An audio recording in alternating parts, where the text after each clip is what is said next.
Hey guys, Gaming Off the Grid here. Welcome back to the Desert Island mini-series. In this series, we hone in on a specific year and the things that we would take with us to that desert island forever. In today's episode, we are going to focus in on 1990. What are we drinking today? Today we're drinking Sour Monkey. It's a sour triple ale from Victory Brewing Company. Sounds interesting. You know the drill. Make sure you hit that subscribe button and ring that bell icon so you never miss an upload. And sit back, relax, act like a monkey if you care to, and let's travel back to 1990.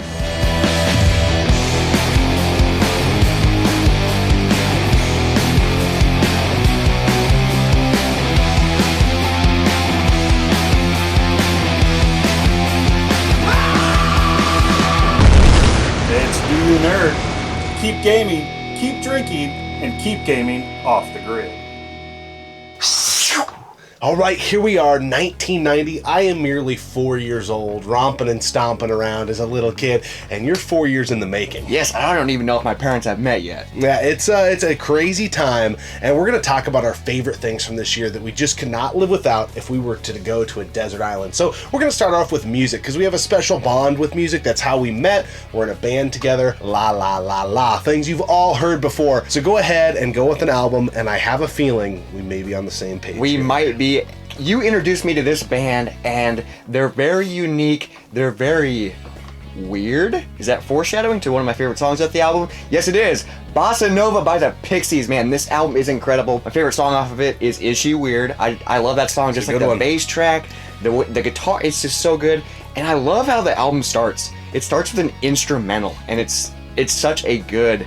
This is such a good album. It is. It's a great record, and I just, I can't even try to be different here in this category. We're going to have to go with the same pick. This record changed my life. It's my favorite Pixies album. The two albums that preceded this are very good in their own right. There was even an EP before this. It's very good. Come On Pilgrim. It's really, all of them. It's great work. I can't nitpick it, but for some reason, this...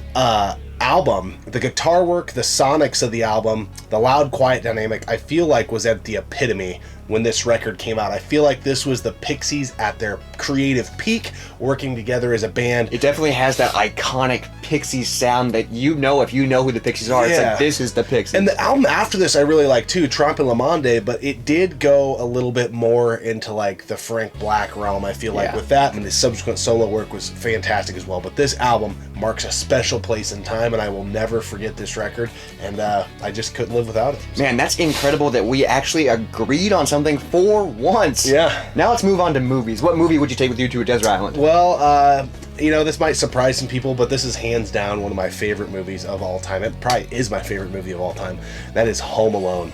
Good pull. I love this movie. I'll never forget the first time I seen it. I'll never forget watching it over and over and over. It's one of those movies that I literally know every single quote from the movie. Like, what kind of gas mileage does this thing get? Does it have four-wheel drive? I just love it. That kid is so... Oh, he's one of my favorite kids, and he's barely in there. He just climbed in the van, and that's how they think Kevin's in there. Yeah, he's the reason. Yeah, not a lot of people know. He's the reason. He's the culprit. Yeah, Kevin got left behind. But such a great movie. For some reason, I still laugh my nuts off when the bad guys are getting their asses kicked, falling down the stairs. It's just out of control. That's because they're so stupid. Yeah, oh man, it's just such a good movie, so lighthearted, and it really is one of those holiday movies that I just have to watch every holiday season. I totally agree, and it sucks because I'm going to pick the exact same movie. This is one of my favorite holiday movies of all time. It's up there for one of my favorite movies of all time, but I haven't seen it as much as my other favorites, but it's still so good. And Home Alone is the reason I have a beard, to be honest. You know the scene where he slaps it? Yeah. I'm like, dude, never. I never want to experience that pain, so that's why I have a beard. That's a good scene, an iconic scene for sure, and the soundtrack on this record. Oh, the soundtrack is really incredible. Good. So I own that as well. So definitely our first two picks are on fire. We're going to go down a different road, though, here with the games for sure. And the game that you're going to pick is one of your favorite games. Yes, one of my favorite games of all time. Anytime it's available to play, I'm going to play it. Arcade. regular, on the NES. Ooh, Dr. Mario. Dude, this game is badass. I just love puzzle games, and this is like the birth of puzzle games, I would say. I know there might have been others before that, and I know obviously Tetris, but the soundtrack of this game, the way the pills come down, the way you can get in like a trance when you're playing it, I can play it for hours. I love Dr. Mario. And the music. I mean, the music in it is incredible. it's So that's so an awesome good. pick. I wasn't as into that game growing up. I remember renting it and being disappointed because I just thought it was going to be another Mario game. Not even saw him on the cover. I was thinking I was like 4 or 5, and I got home was like,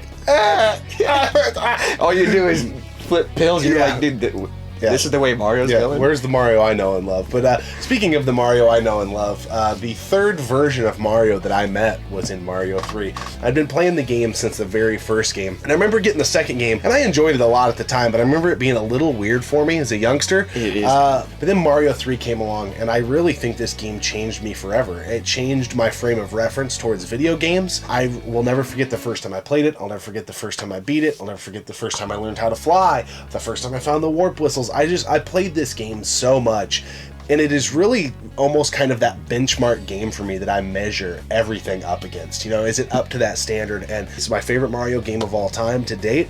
I love it so much, and I just couldn't live without this game. It's a game I beat annually, and it's also one of those games that I actually am pretty badass at. You know, I would talk crap to quite a few people about how good I am at that game, and there's not too many of those that I have. So I just recently beat Mario 3 for the first time this year, which was awesome. And dude, I wish I wasn't -4 when this game came out, because I would have played it. the amount of shit they crammed in here with the mini games, the face matching, the treasure chest games, all the The stuff, Hammer guys. just so ahead of its time, and it was the first game with the overworld map and blah blah blah. It's just, I could go on. We could do a whole episode on this, and I'd be able to fill up 10 to 14 minutes just spewing my love for this game. But I love it. Speaking of love, let's talk about this beer. What do you think of the Sour Monkey? Well, I think the majority of this review is probably going to come from you. If you can't tell by the audio, I'm a little under the weather. So I do like this beer. It seems really smooth to me for a 9+% beer. I've never had a triple sour. Me neither. I've had plenty of sours and plenty of triples. Has a great taste from what I can taste. I am picking up a very green apple, sour apple-ish type of taste on the front. The finish is good. It's got a good carbonation. I really wish I wasn't under the weather, because I have a feeling this beer is absolutely fantastic. So I'm anxious to hear what you have to I say don't about really it. quite taste the apple, but I do taste like a citrusy fruit, and it's really smooth. For being 9.5%, it does not taste like that. This is really smooth. It's not as tangy as a sour as I was hoping, because we have the bar set so high with sours. We say that every time we drink a sour, but this is still a really good sour, and I feel like this would also be a good introduction to sours. All right, in the comment section below, let us know what movie, album, and video game from 1990 you just could not live without. A special thanks to Redneck Gamer 777. The reason we picked 1990 is because you suggested it in the comment section. We always appreciate you tuning in and subscribing to the channel. Also, if you want some of that Got G swag, head over to tpublic.com. We'll have a link in the description below. Keep gaming, keep drinking. We'll see you next time, right here on Gaming Off the Grid. I am 4 years old at this time, and you were 4 years in the making. Yeah, right? I was -4, but I was wearing Jenkos back then, so it makes up for it.